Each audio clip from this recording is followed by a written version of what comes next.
Good evening, everybody, and welcome to this Festival of Ideas debate on leading the inclusive city. And my name is Peter Madden, and I shall be your chair for this evening.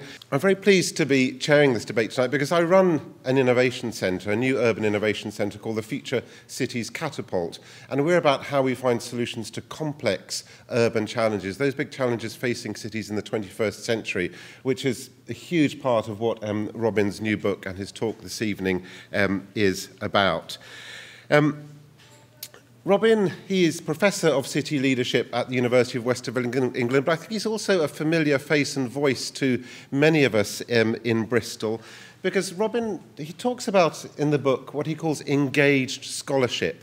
And Robin, I think, is one of the best practitioners I know of engaged scholarship, which is about academics not sitting on the sidelines and just, telling people what to do, but actually using their knowledge and their experience and their wisdom to get stuck in and get involved and to play a role in trying to shape things and make the world and our cities, in this case, a better place.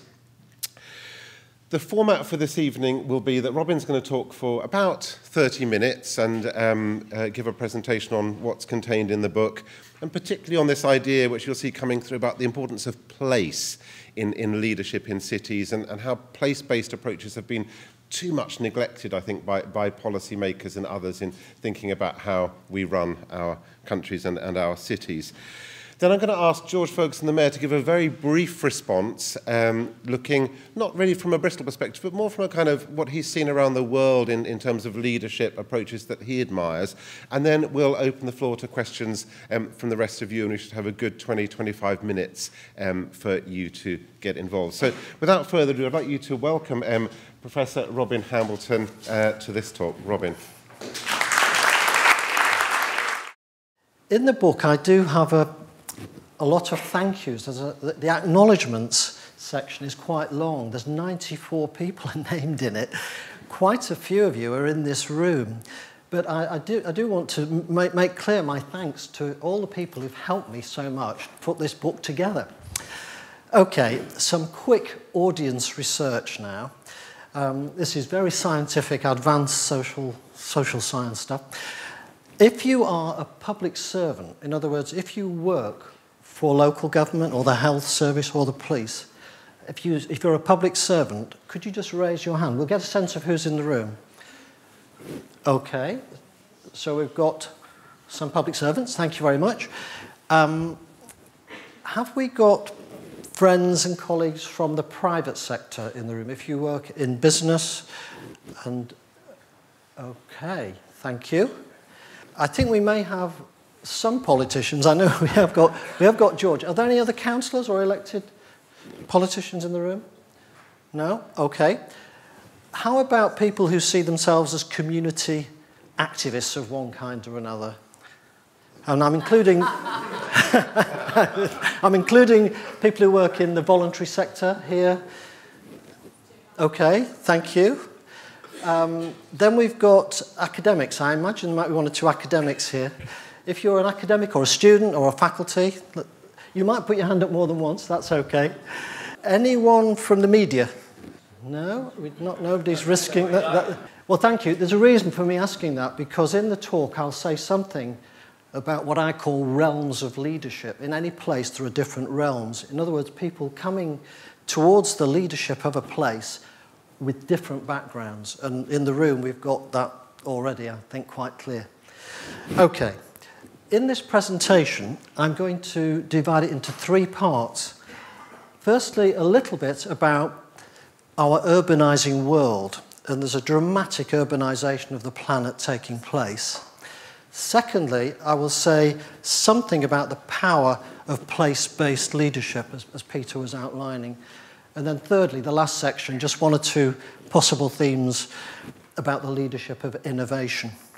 And then I'll get through this quickly, and then we can have some questions and comments and so on. So what about our urbanising world? Often urban studies scholars focus on the problems of cities, and that's very, very important, because we need to understand problems and challenges, then we can do something to deal with them. But we sometimes forget how wonderful cities are and fail to celebrate how fantastic they are in the modern age. This is just 8 cities: Chicago, Copenhagen, Freiburg, Malmö, Ahmedabad, Hamamatsu, Auckland, and Guangzhou. They're all fantastic cities. In my book, I have got 21 examples, I call them innovation stories, of really successful leadership from different parts of the world. This is just 8 of them. You'll be pleased to know I'm not going to talk about 21 examples tonight, but I might just mention, well, I will mention a couple to illustrate the idea of the power of place-based leadership. But I just wanted to start off by saying, aren't we lucky we've got wonderful cities today? Let's have a look at this urban trend. The percentage of the population of the world living in cities in 1900 was just 13% of the population of the planet in cities. Now, this year, it's 54%. Demographers argue about the date, but round about 2008, the world went urban. Before that date, most people did not live in cities, and round about 2008, 50%, and then more than 50%. That's the first time in human history that that has happened. Now we have 54% living in cities, and it's going to increase to 66% in 2050. If we just look a bit more detail, I'm not going to give you lots more figures, but I've got another graph just to show you the numbers of people living in cities in that same period. So in 1900, 220 million. 1950, 732 million. 3.6 billion in 2011. 5 billion in 2030, and then up to 6.3 billion in 2050. For today, I think the important jump is this one. In this 20 years, we're adding 1.4 billion people to our cities by 2030. That's 175 cities the size of London. So we've got a dramatic urbanisation of the planet. And we talk a lot about globalisation changing our lives, a lot, and it is, but I think we've failed to give enough attention to this other trend, which is urbanisation. Unprecedented in human history. If you're involved in city planning and public management, this is sort of quite good news, because there's a lot of important work to do. But let's just lastly have a look at a couple of maps to look at where these cities are growing. If you look at this one, this is 1950, and those are the 20 largest cities in the world. New York was the biggest city then. I think the population was 12.3 million in 1950, the biggest city. Tokyo was the second biggest, I think around about 11 million from memory.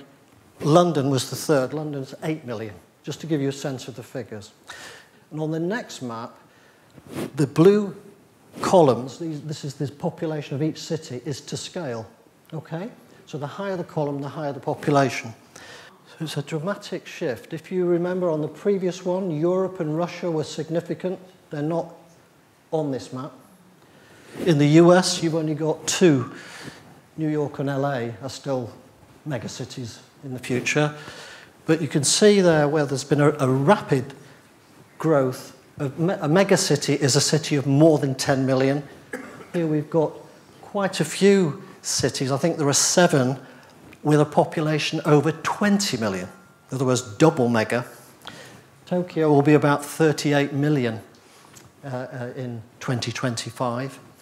And you can see that the developing world is where the big megacities are going to be, not in the prosperous European context. I slightly hesitate to use this map because most of the urban expansion that will take place in this coming period is not in the megacities.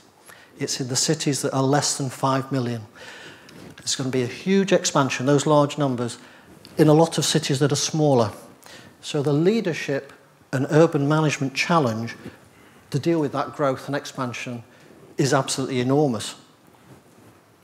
I think that's all I wanted to say about the urban trends, but the main thing is the incredible shift in the urbanisation of the planet, with many ecological implications as well as social and economic ones.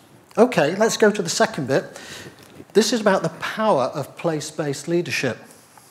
This is easily the best city in the whole of the book, and there is a little story about some of the changes in our own city in the book. But just look at it, it's fantastic, isn't it? Aren't we lucky? Brilliant. If I just give you an example of an innovation story now, because my whole argument is that place-based leaders can make a massive difference in improving the quality of life. We are not helpless victims in a global flow of events. We can do things. This is an example. Melbourne. A guy called Norman Day wrote an article about the city then, and he, quote, he called it an empty, useless city centre. And a little quote there, our planners lack the courage to bring our cities back to life. This is 78. Now, Melbourne is rated by The Economist, which does assess livability in cities across the world. You can argue about the way they do it, but Melbourne's coming up time and again as #1 in the world. So the transformation of the central area is spectacular. A lot to do with good city planning and urban design, pedestrian friendly, excellent public transport, cars out, people in. I just give it as one example of spectacular change in a city, and every one of the stories in the book are about significant change. Because often we can get a bit on the back foot and the problems are great and there's no way we can improve. Their place was a dump. It wasn't a great place. It needed a lot doing. So I think it's very encouraging if you start looking at the way these people have made a difference. There's lots of detail I could say here, but in the centre of Melbourne, there were 650 households in 1985. Now there are 28,000. So there's a realisation that you want people in the place to give vibrancy to it. But it's a lot of other changes as well. Fantastically high standards of urban design and not developer-friendly. If you want to develop in central Melbourne, the first thing they ask you is, what are you going to do for the public realm? We're going to bring jobs. No, no, no. What are you going to do for the public realm? Their urban design standards are maybe second to none. They're very, very high quality. Okay. I'll give you another innovation story in a moment, but I thought it would be good to just talk a little bit about some concepts. Not too much. But there's a risk if you just keep telling stories of innovation, it becomes disabling, because how do you make sense of it and learn lessons? So in this framework, I'm suggesting there are 4 forces that shape place-based government, that shape the space that's available for local leadership. At the bottom is environmental limits. So we know now that the evidence about climate change is incontestable. We cannot keep exploiting the planet's resources the way we have, so there are definite environmental limits to cities. And if you notice, this is in a solid black line. And I'm putting it solid because it's non-negotiable. You can't say, oh, by the way, we'll just take a bit more out of the environment and it'll be fine. No, it won't. The other 3 sides are negotiable. That's where the space can be changed by local leadership. So I'll keep it very simple. On this side, I've called it the socio-cultural framing. And by that I mean the feelings people have for their place. People live in places and care about them and want to shape what happens. Some will stand for office and be councillors and politicians. Some will be community activists. There's all kinds of ways that people voice their concern and try and shape what happens in their place. Very powerful. However, over here is economic framing, which is the pressure from global capital to succeed in our globalized economy. There are writers in urban studies who suggest cities have no choice other than to serve capital. It's a guy called Paul Peterson wrote a book called City Limits in 1981. This is an American book. And he made really quite a strong case saying leaders can't do anything really locally.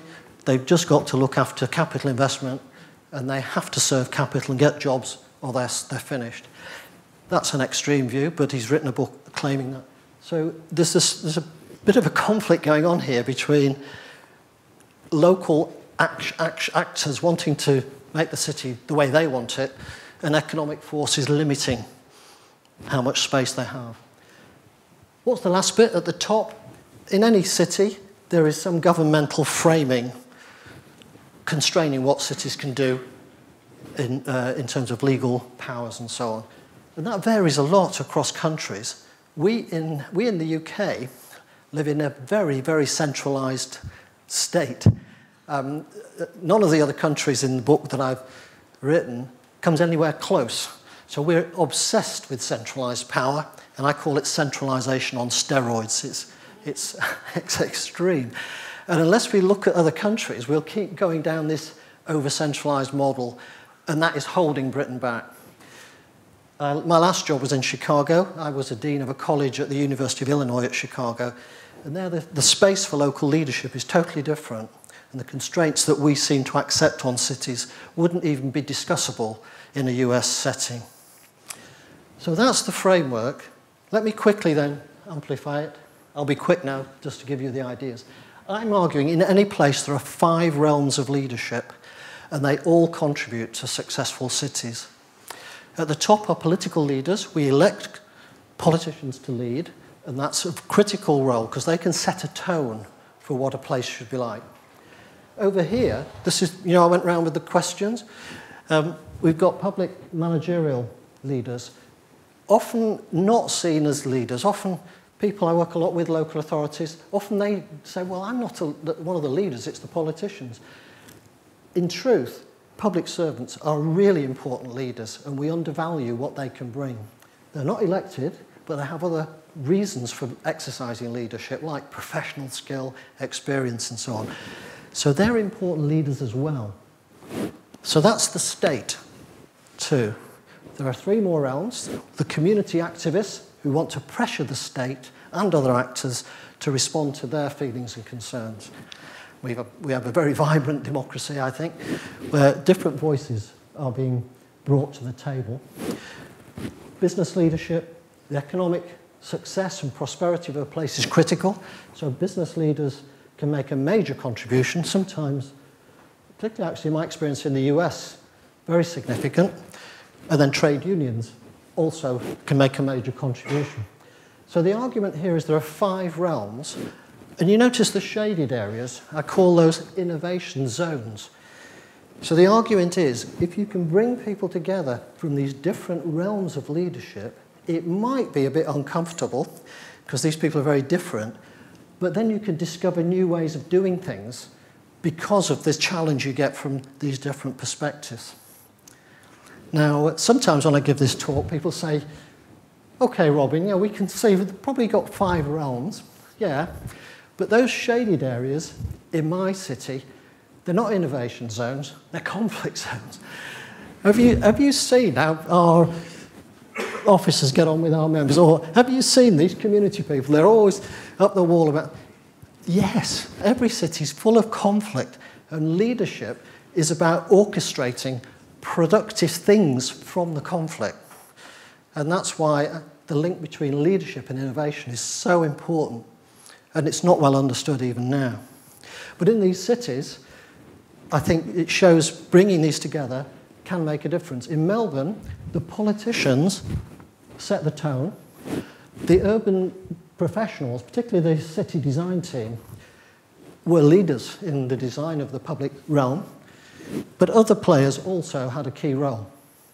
So I'm not trying to suggest every city has to have all the realms together, but it can make a big difference if these realms can start talking to each other.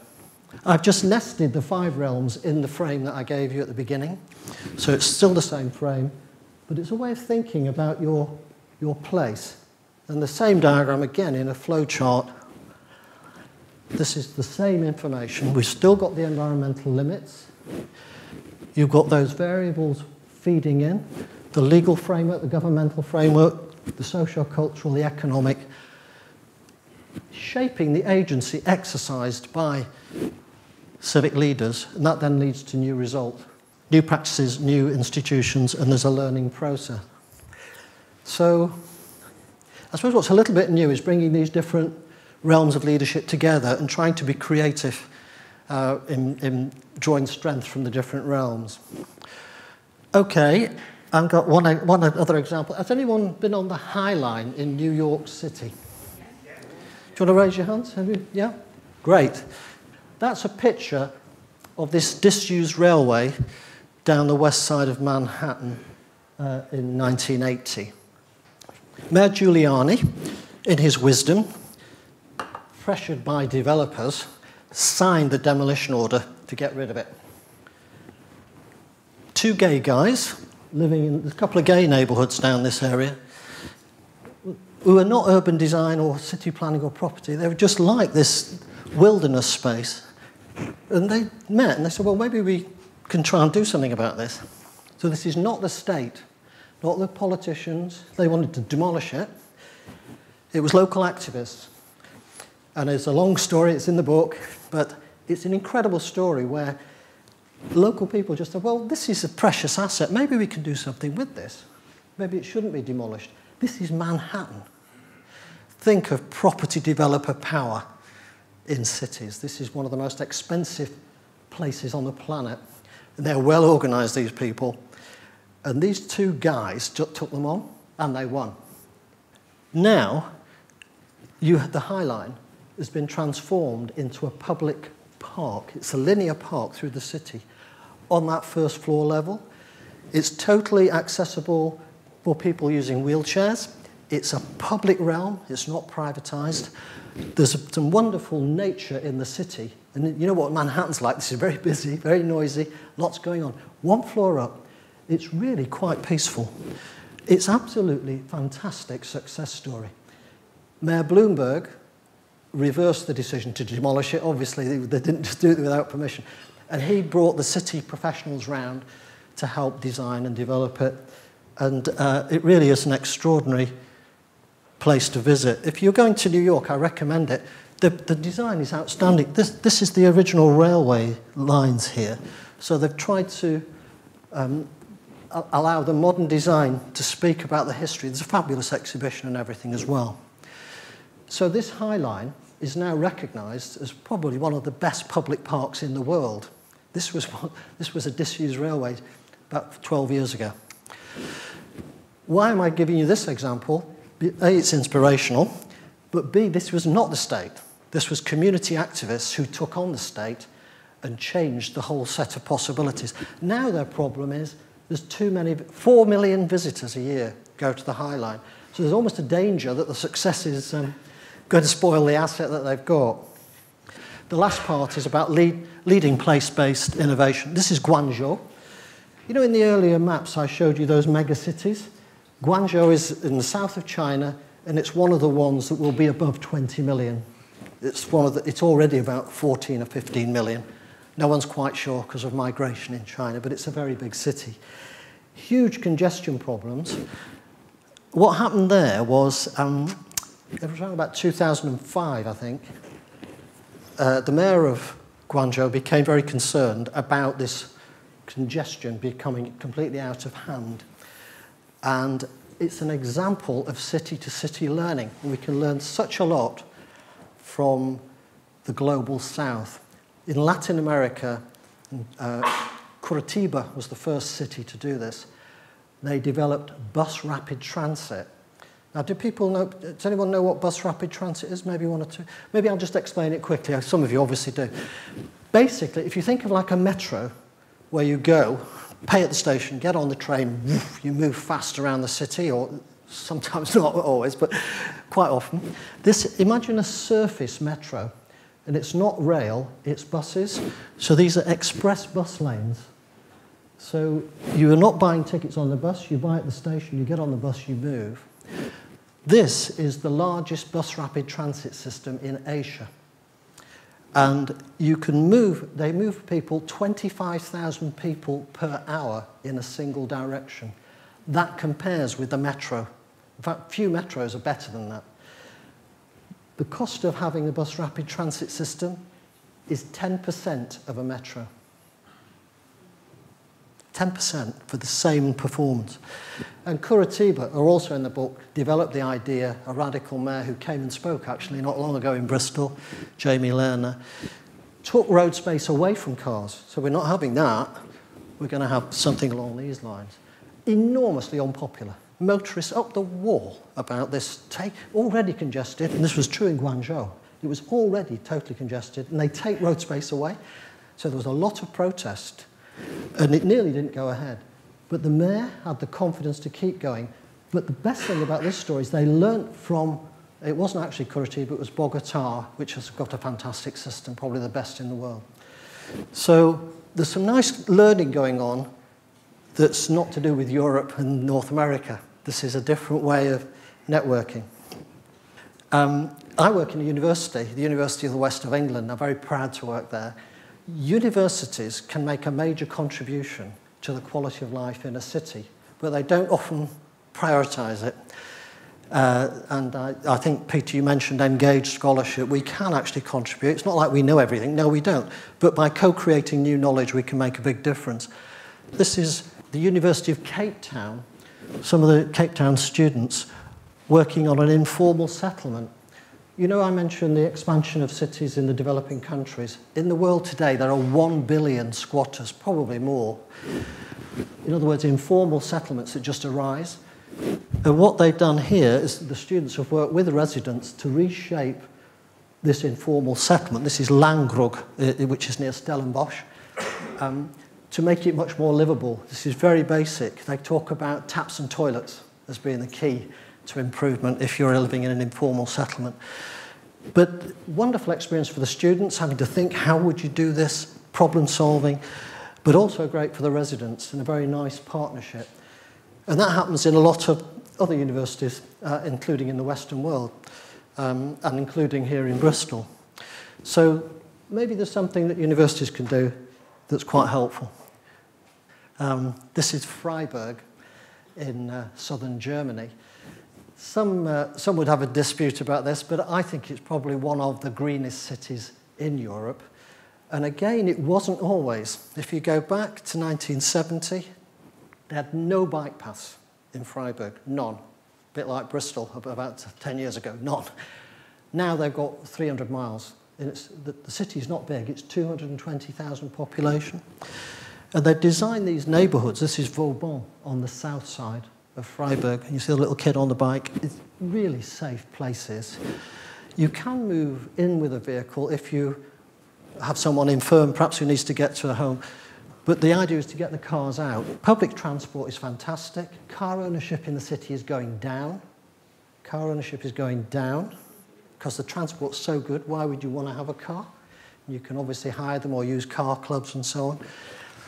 It's absolutely extraordinary. In that area of Vauban, the housing is so well designed that for many people, they have an income from their electricity.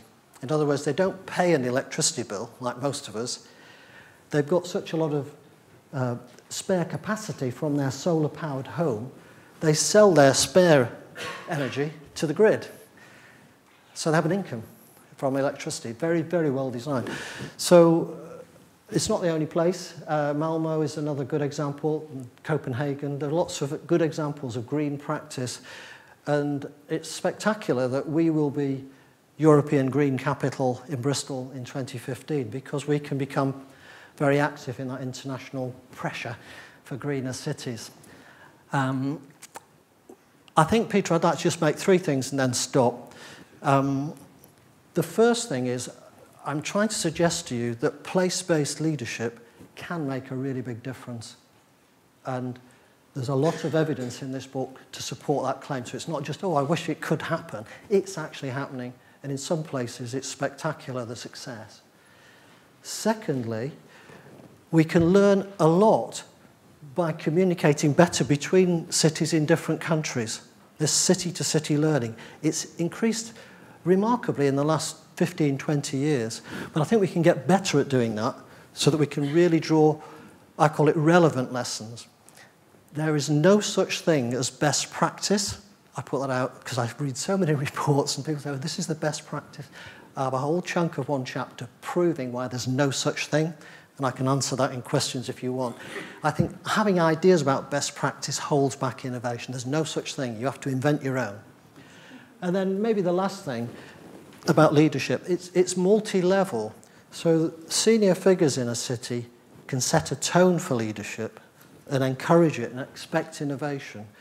But I'm trying to suggest that all different levels can contribute to the leadership of a place.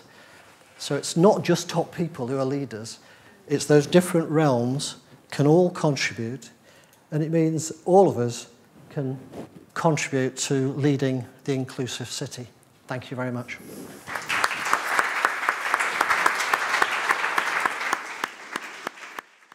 George, would you like to step up and give a brief response? Right.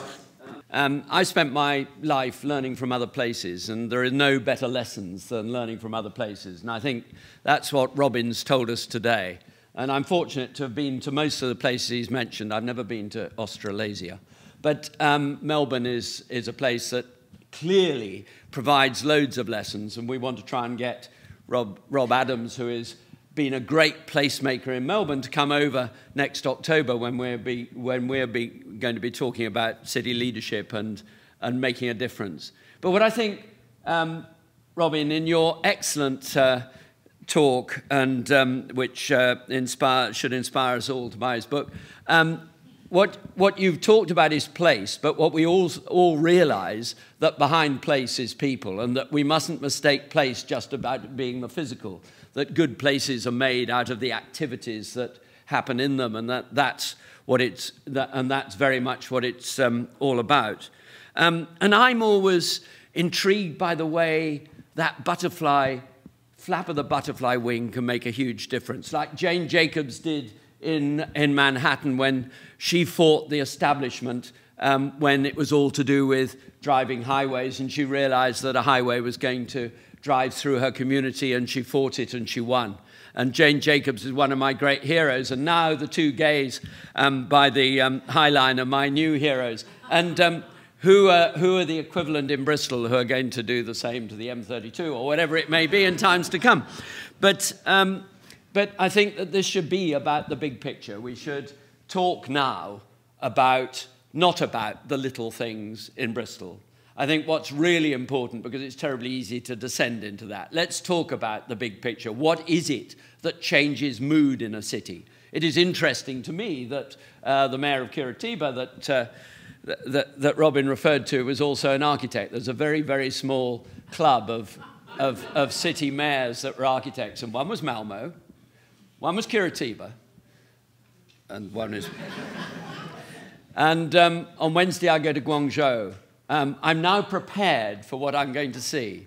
But I think that'll put a lot of things into perspective. It'll put a lot of the things that we talk about. You know, there's big arguments about whether we have a bus rapid transport or not. And yet we're talking about a tiny little bit. And the scale of what happens in cities like that is extraordinary. And I think there's a big debate to be had as to whether we're right in the world expanding our cities to 10, 20, 30 million, or whether we would be better off having more cities of 1, 2, or 3. So I leave it at that. And over to you.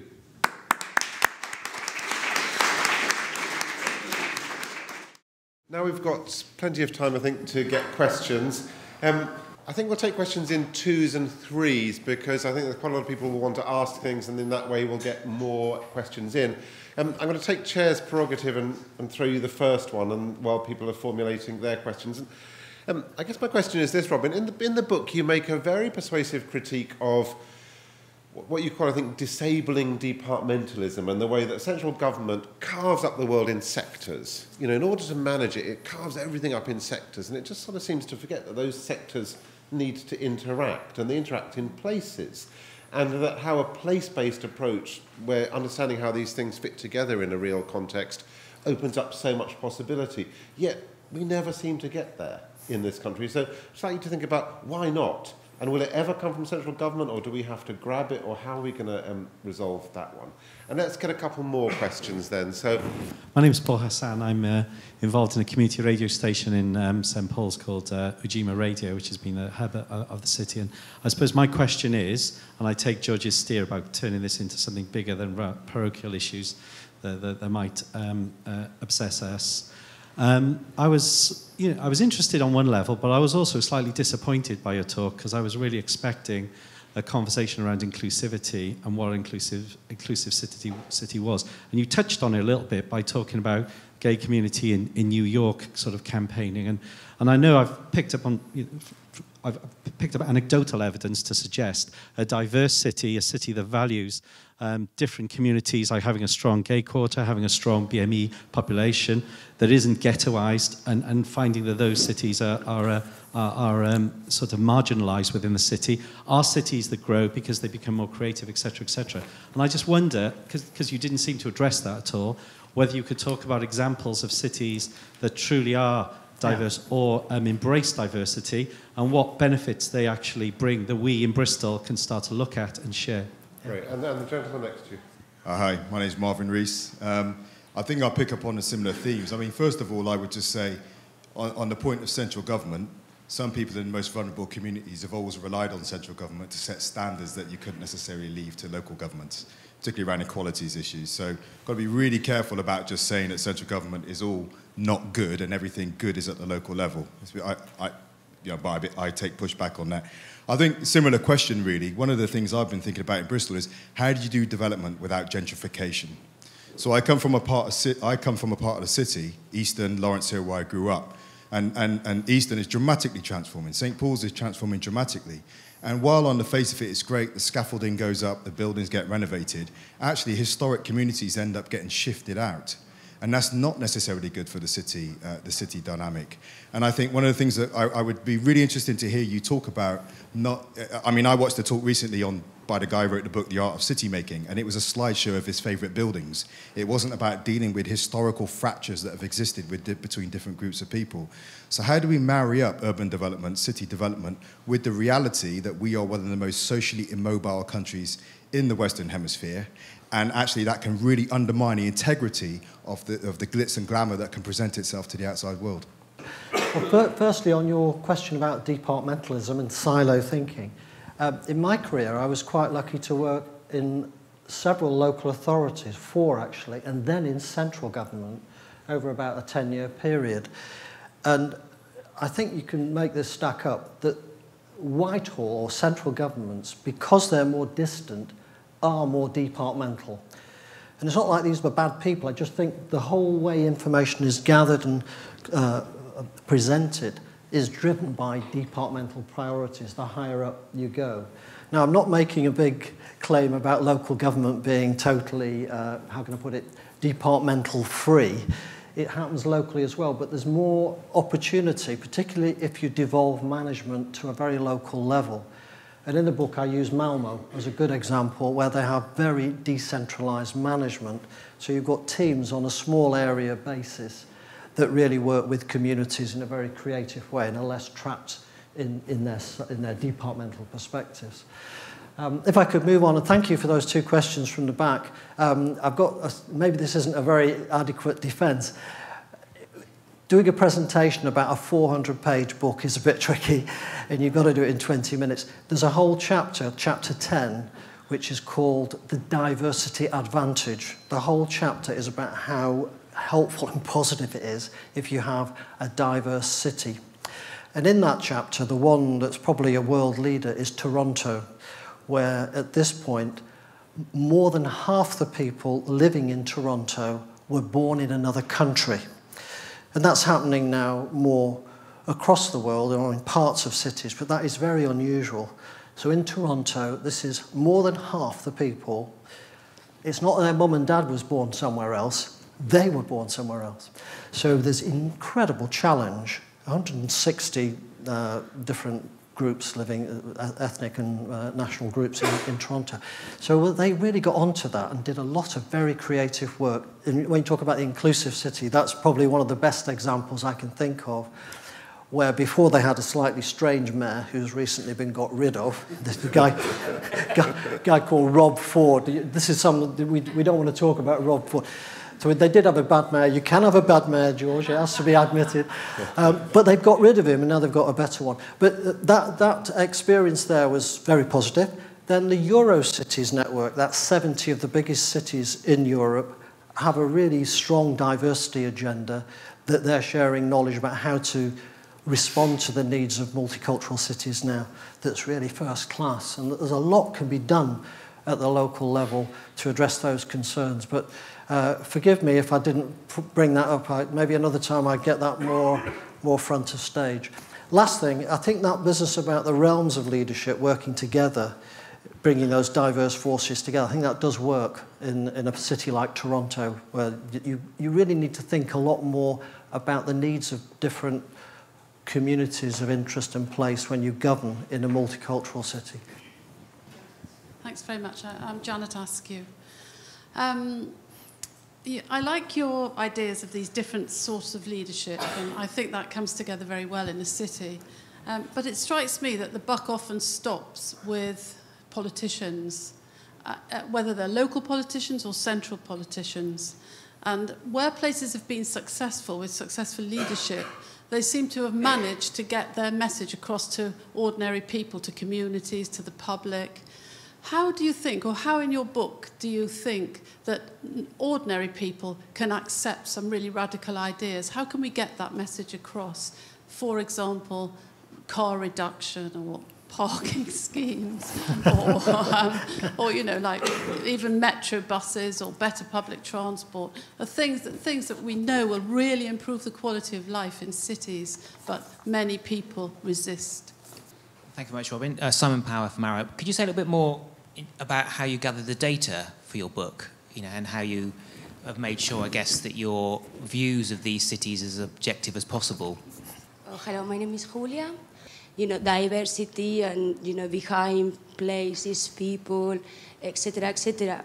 I mean, I'm not really sure. And I think it's great to have cities looking pretty, and that is incredible. And I like to live in a pretty city too, and green as possible, of course. But we have seen and witnessed I can see how there are certain people from the community that are not really welcome in our city centres, so we are excluding certain people from using our public spaces. So we are not making a community that is wider and growing together, if you like. And this is an example, I think, in Bristol as well. There are certain things we cannot do because we are criminalising certain people, and that is not the mayor's fault, it's not your fault, but it's something we all have to fight against. But say the antisocial behaviour legislation, the non-drinking zones, you know, there are obviously law enforcement measures that are shaping our cities to exclude certain people that are not shopping, they don't look very pretty. Anyway, what would you like to say about that challenge? I'd like to just recognise Joe Howard, who's in the audience here. Joe and I did some work on leading innovation, looking at some cities in the Netherlands and in the UK.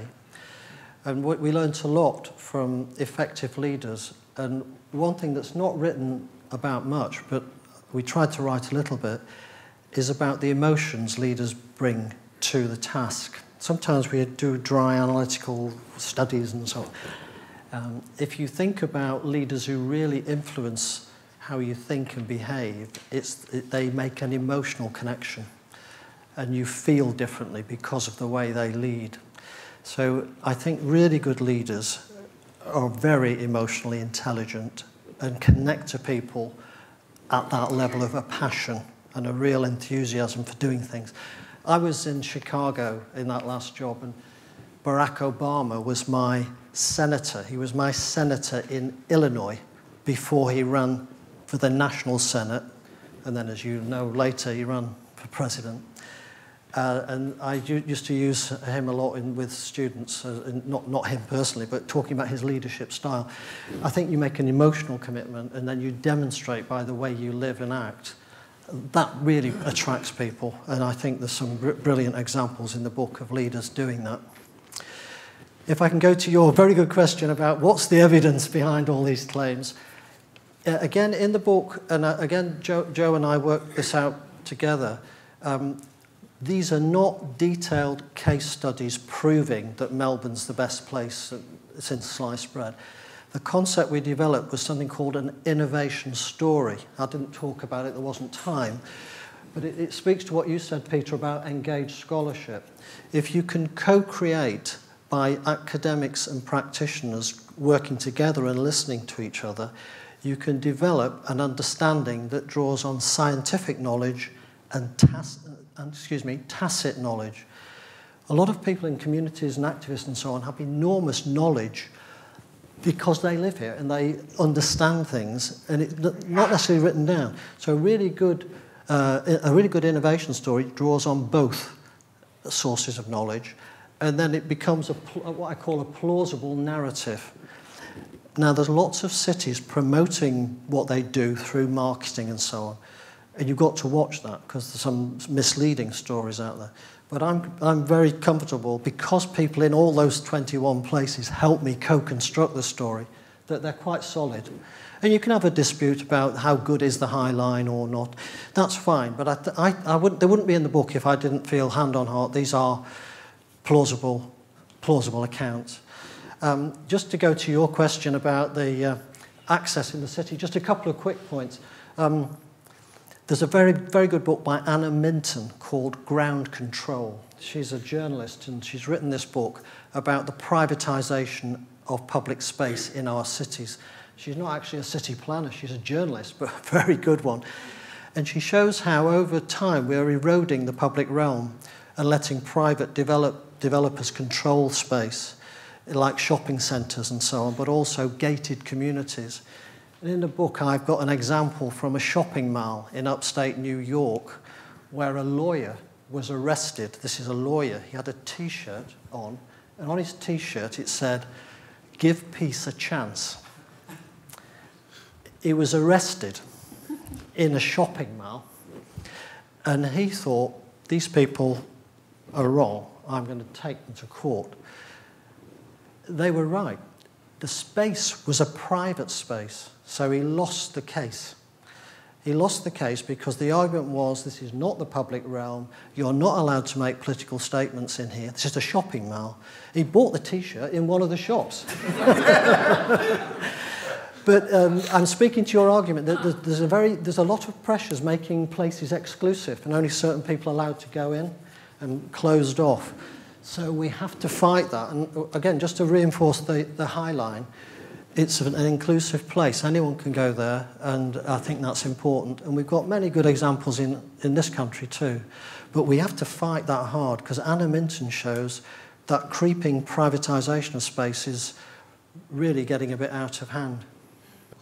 Following on from what you said about privatising public places, what really bothers me about Bristol, and I've become aware of it in the past 5 years, is more and more flats are being built in the centre of town, rented out to students. And I want to know where the housing is, social housing for local people that they can afford to rent. Thank you, Martin Fodor. I really appreciate the model you showed at the start, and you show the four realms and the 5 sort of sectors.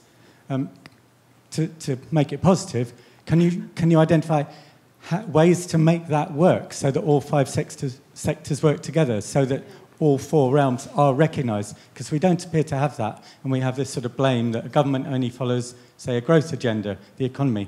The community blames the mayor blames the government, and so on. Was there a single cathartic moment for each of the 21 cities that actually aligned all those different realms? Right. Okay. Thank you for the question on housing. And this is certainly very acute, isn't it, in our country, where we have a real problem because we're not providing affordable housing. And if you look at London, it's like extreme. So what we are managing to do, and it's not just the UK, is create what some urban studies scholars call a dual labour market or a dual economy or divided city where increasingly we have got the very wealthy and the wealthy able to enjoy a very nice lifestyle in the city, and the affordable housing is not there, and the poor really do lose out. And it's becoming extreme now, where I'm thinking of New York, where it's also very extreme. It's really bizarre because even the wealthy lose out if there's no affordable housing, because then the service workers who can help run the city can't be there. So I think housing and the provision of social housing is critical. Some cities are very good at doing this. It's just part of what they do. Malmo, Copenhagen are examples in the book. But I do think we've allowed the private developers to get away with not doing enough affordable housing. Student housing. Yeah, she was, but I guess you were claiming that you wanted more affordable housing. I think the student housing has been a great success for our city myself.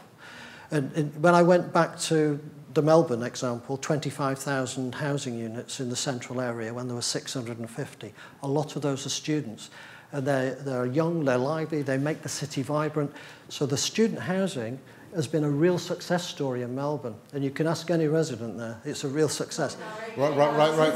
We can carry on the debate in the bar afterwards. You might have to chat in the bar. 2 questions and then close, because there's another talk coming in. Oh, that's a good point. Okay, I've got to get back to the second one.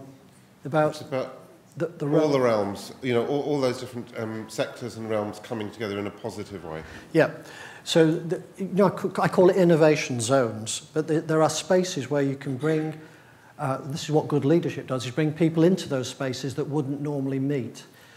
In UIC, when I worked at the University of Illinois at Chicago, that was part of what was expected as academics. So it's not in the city hall, it's not in the big business building. You convene people to talk about issues in a safe space. There's probably not enough time to elaborate that, but you can bring people together so they can discover new insights from other people. But it's quite difficult, and it can be quite uncomfortable for people. But that's when you discover new things, when you feel uncomfortable. So it's good to feel uncomfortable. And I think good leaders understand that. And then what about when all these magic things come together? I think there's 2 reasons. This is very simple, but we're near the end of the talk. There's two reasons why innovation takes place. One is there's an external pressure that just forces it into your face, and you've got to do something. It might be a budget cutbacks, or in the Guangzhou case, the traffic was just seizing up, so the mayor thought, we've got to do something. And sometimes that can be a real spur to progressive change. And some people say that's the only way you get change. I disagree. I think you can actually use your brain. The second reason is you think carefully about what's needed and actually have a conversation. So leaders can sometimes help us see potential crises before they happen and orchestrate this process of social discovery that helps avoid it. So there's no simple answer, but often a pinch point can be a driver of change. You will be aware by now that Robin has written a book, and copies will be available at the back for purchase, and Robin is going to be outside available to sign these. And I'd just like to close by thanking you all for coming and participating, and asking you all to show your appreciation to Robin in the usual way.